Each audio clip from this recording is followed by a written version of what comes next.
Hey everyone, welcome back. If you're dealing with the dreaded error code is02 on your Bosch washing machine, you're in the right place. This error can be a real headache, but don't worry, I'm going to break it down for you step by step, so you can get your machine up and running again in no time. Let's dive in. First off, what does error code is02 actually mean?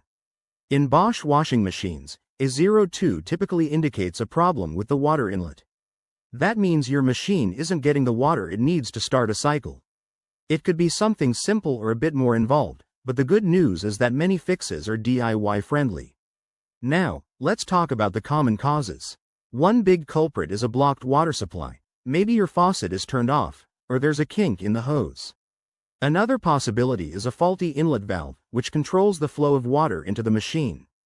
Clogged filters are also frequent offenders. Over time, they can get filled with lint, debris, or even mineral buildup, especially in hard water areas. And don't overlook issues with the water pressure in your home. If it's too low, your machine might not fill properly. Alright, onto the solutions. Start by checking the basics.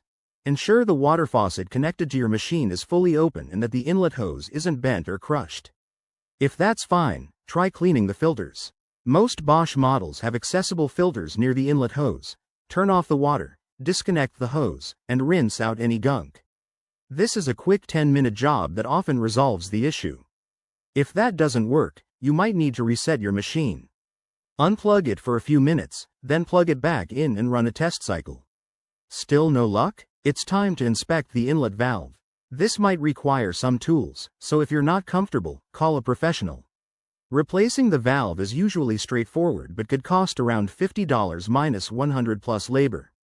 Remember, if you've tried these steps and the error persists, it could point to a more serious problem like a faulty sensor or pump. In that case, contacting Bosch support or a certified technician is your best bet. Thanks for watching. If this helped, give it a thumbs up and subscribe for more home appliance tips. See you next time.